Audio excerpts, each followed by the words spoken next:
The Apple iPhone 15 series has now been out for a week, so let's talk about my hands-on with the 15 Pro Max because I think this is the best iPhone Apple has ever made. And I know that's obviously probably is true because it is the latest iPhone from Apple. But it actually is more than that. So, because of a few laws that took place in the EU, Apple was forced to add USB-C to the iPhone, and this is the first iPhone to have USB-C on it. Now, having USB-C on the iPhone has been such a game changer from Lightning because it is so much faster, and now the faster speeds are constrained to that of the iPhone 15 Pro and Pro Max with the A17 Pro chip. But having that faster USB-C charging speed has been really enjoyable because I can just plug it in with the cable I use to charge my Mac and my iPad, and I don't have to worry about my iPhone charging. It'll charge, and I won't have to worry about it. And then my second favorite feature that has actually been a lot more used than I thought it would be is this action button. So I have mine set to turn on and off Do Not Disturb because I actually turn this on so often that I felt having the silent switch wasn't the answer. I actually always keep my phone on silent because I am wearing an Apple Watch. So with the Apple Watch, your iPhone will not alert you of anything because it all will go to your Apple Watch straight to your wrist, which is something that personally whole reason I really wear the Apple Watch is for those notifications as well as fitness tracking. But we're not here to talk about the Apple Watch. The iPhone is what we're here to talk about. And being able to just turn on Do Not Disturb by pressing and holding the action button and then getting a little confirmation that Do Not Disturb is now turned on is amazing. Because instead of having to go in a control center and turn it on that way, I just click the button, it tells me Do Not Disturb is on, click it again, it turns it off. Now there are more options I wish the action button could do. Right now it is limited to only 9 that Apple gives you in a very clean action button menu. So in this menu, in settings, we of course have the default silent switch. Then we have Do Not Disturb, or any focus mode, camera, flashlight, voice memos, magnifier, shortcuts, accessibility, or no action. Now, shortcuts is probably the action you're going to want to use if you want to make it do anything else other than these few options that we are given, because it can do anything you want it to do. All you have to do is just set it up to do that, which I do think is pretty cool that Apple is allowing us to take full responsibility of this action button basically by allowing us to do whatever we want with it, as I have seen some pretty cool setups on Twitter and X and all over social media. So some people have it to the shortcuts folder, so it can be like 7 options. Other people have it that portrait is one way, sideways is another button with the cameras towards the left, and then sideways to the right is another option, which I do think is a great option. I just think it should be one click to do one thing, a double click to do another thing, and then a triple click to do something else.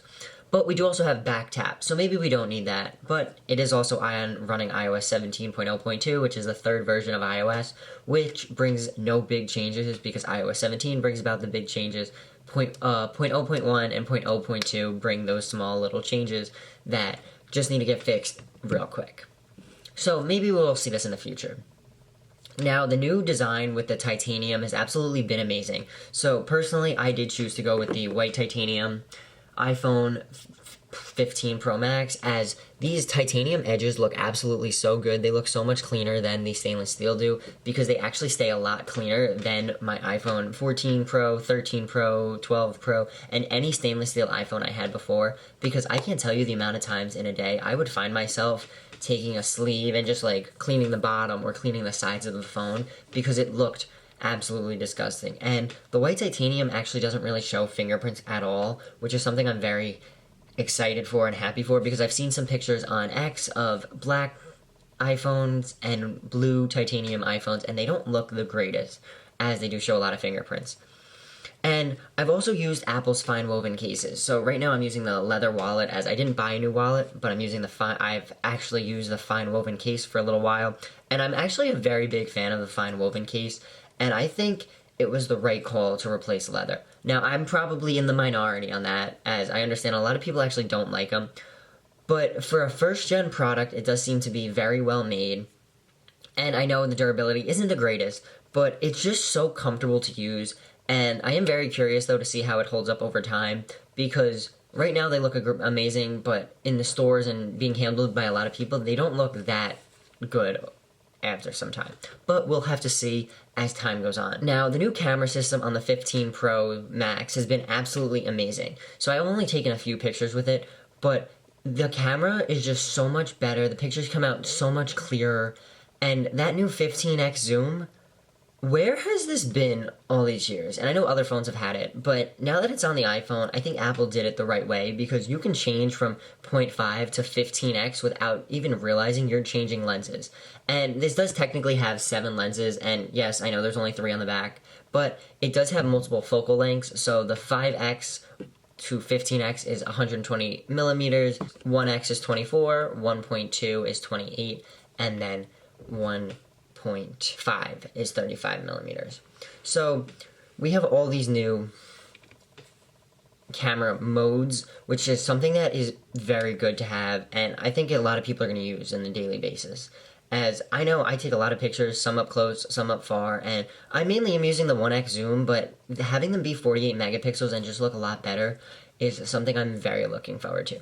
Now, the A17 Pro chip has also been great on this phone, as it has been nothing but blazing fast, and I don't know if I just lucked out, but this does not get hot no matter what I throw at it. It stays nice and cold. It's actually been on the colder side lately. It hasn't even gotten anywhere warm or hot, as some people have been reporting, but it might just be an iOS 17 problem, an Instagram problem. We kind of don't know exactly what the problem is, although we will be getting iOS 17.1 later on in October, so maybe it is an iOS 17 problem and it will be fixed in iOS 17.1, but as of right now, we don't know what the cause is.